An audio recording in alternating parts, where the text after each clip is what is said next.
In the area south and southeast of the Congo Kingdom was once dominated by the Lunda Empire, which flourished between the 16th and the 19th centuries. And here I'm showing you an image of one of their leaders. The Lunda ruler, called the Matwat-Yav, ruled over the empire with input from a council. Local leaders, even those who had been rulers of subservient groups, were allowed to oversee their home territories as long as they paid tribute to Lunda overlords, Lunda and non-Lunda leaders throughout the region. A distinctive headdress worn by the chiefs within the Lunda Empire has expansive and broad forms. So, and you could see that his headdress here is quite elaborate.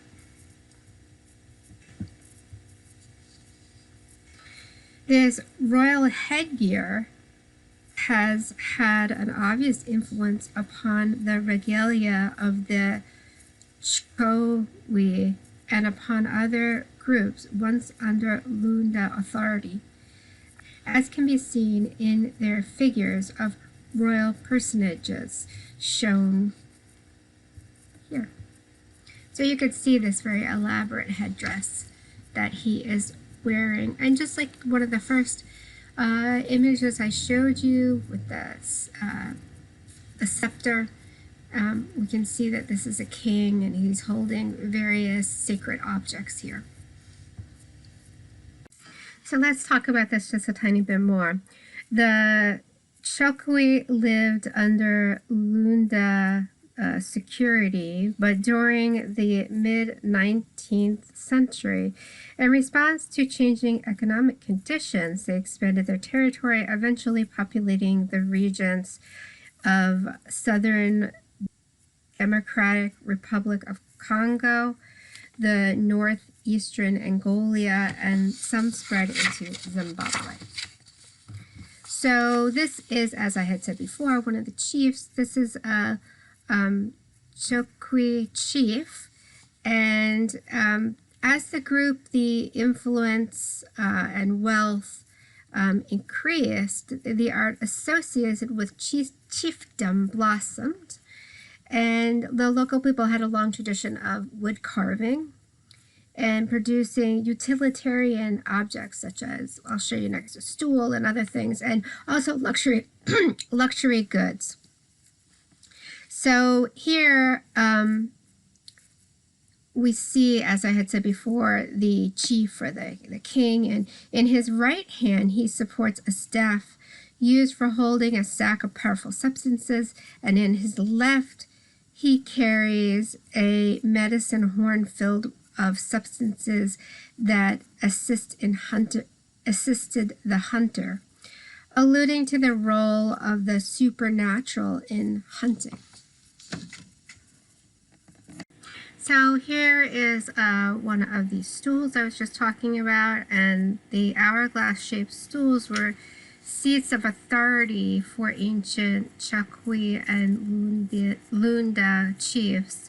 The stool shown here preserves the circular top and bottom of such thrones and introduces a supportive figure between them. Such supportive figures are found in some of the Chokwe stools.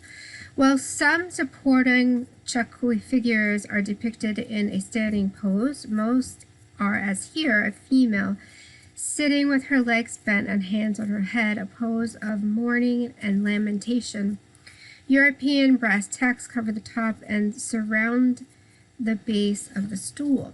During the 17th century, contact with Europeans produced inspiration of new arts.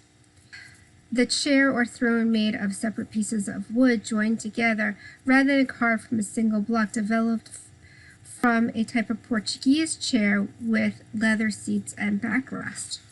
So then the stool evolves to this.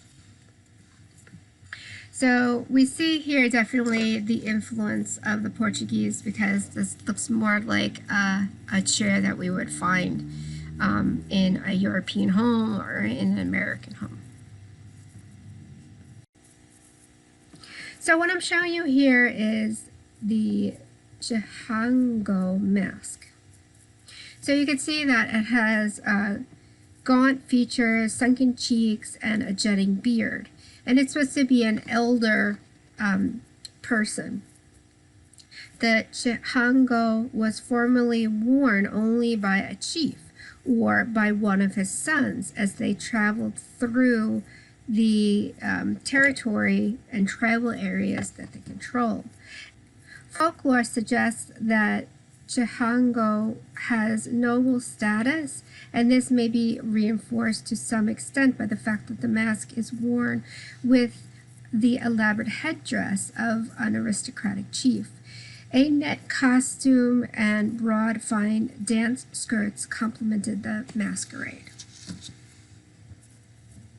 So here, the next thing I'm showing you is this axe, and you can see it's coming out of this head. So the handle here is wooden, and this is iron, is forged iron. And the forged iron blade issuing from the mouth symbolizes the decisive power and authority of words of the dignitary who carried this axe. Let me go on and I'll show you another object here. And this is really beautiful, I think. It's actually carved out of one piece of wood, and it has two openings that connect. And so it's a two-sided drinking cup or vessel.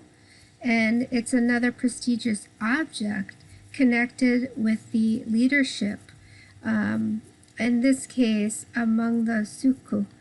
And it was used for drinking ritual palm wine, and no one else was allowed to even touch it unless the leader or the owner of it had said that they had permission to touch the object. The next thing I am showing you is this piece of wood carving, and like the Congo, the Yaka and the Suku use power figures. So this is a kind of power figure, which you have videos on to watch and I've already discussed. And in this one, there's an exaggerated nose and a bulging downcast eyes that are typical of these power figures. They also have a hairdo that is quite elaborate here. You can see with this kind of hair on the top here. And unfortunately, I couldn't find one that has a full figure here, but they also have a cavity in the abdomen of this example, and it would have held medicinal material, like herbs perhaps, and other materials that were attached to the surface. But I'm sorry, I wasn't able to find a good example to show you, so you kind of have to just imagine it.